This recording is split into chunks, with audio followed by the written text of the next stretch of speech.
இப்பொழுதே தோன்றும். அல்லேலூயா. அதுக்கு முந்தின வசனத்தை நாம் பார்க்கும்போது, முந்தின வசனம் வாசிங்க பார்ப்போம். முந்தினவைகளை நினைக்க வேண்டாம், பூர்வமானவைகளை சிந்திக்க வேண்டாம். முந்தினவைகளை நினைக்க வேண்டாம். பிசாசு நம்ம முந்தினவைகளை நினைக்க வைப்பான். அங்கதான் நம்ம தோல்வி அடையும். பழைய கஷ்டங்களை, பழைய அவமானங்களை, முன்னே நடந்த தோல்விகளையே பிசாசு உங்களுக்கு காட்டுவான். உன்னால ஜெயிக்க முடியாது, உன்னால வாழ முடியாது, உன்னால எழுந்திருக்க முடியாது. உன்னை பயமுறுத்துற வேலை தான் பிசாசனுடைய வேலை. அல்லேலூயா. முந்தினவர்களை நினைக்க வேண்டாம். பிசாசு தான் நினைக்கப்படுறது. யார் நினைக்கப்படுறது? பிசாசு உங்களை நினைக்கப்படுறது. முந்தினவர்களை நினைக்க வேண்டாம், பூர்வமானவைகளை சிந்திக்க. நம்முடைய சிந்தனையைத்தான் பிசாசு அட்டாக் பண்றான்.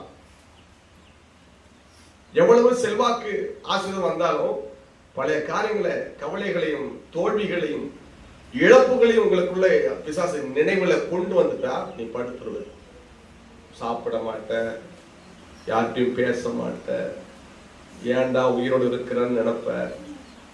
பிசாசுடைய திட்டம். அல்லேலூயா. பழைய பாவங்களையும் பழைய கஷ்டங்களையும் தோல்விகளையும் அவமானத்தையும் உனக்கு சுட்டி காட்டி உன்னை நடைப்படமாக மாற்றி விடுவான். அதான் பிசாசுடைய தந்திரம். அல்லேலூயா.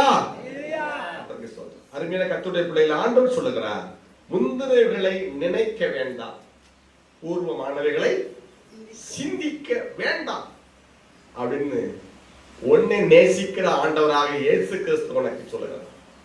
அல்லேலூயா. அது நினைவை கொண்டு வருகிறான் சாத்தான். அவனை இயேசுவின் நாமத்திலே கடிந்து கொள். அல்லேலூயா. சொல்லுங்க கோவிந்தம்மா. நினைவுகளை கொண்டு வருவான். அன்னைக்கு எங்க வீட்டுக்காரர் ஏதோ ஒரு காரியம் சொல்லிக்கலாம், அன்னைக்கு எப்படி எல்லாம் நீ சொன்ன போன வருஷம் அப்படின்னு 2 பேரும் பாத்திரம் சட்டி எரியும். அல்லேலூயா. அதெல்லாம் மறந்துடணும். அல்லேலூயா. முந்தினவைகளை நினைக்க வேண்டாம். அல்லேலூயா. நினைக்க பண்ணுகிற சாத்தான இயேசு நாமத்திலே கடிந்து கொண்டு கர்த்தரை துதிக்க தொடங்குங்க. அல்லேலூயா. அவர் சொல்றாரு, புதிய காரியத்தை செய்கிறேன். அல்லேலூயா. இதோ புதிய காரியத்தை செய்கிறேன், அது இப்பொழுதே தோன்றுங்கிறார். இப்பொழுதே தோன்றும். அப்போஸ்தலர் 3ஆம் அதிகாரம்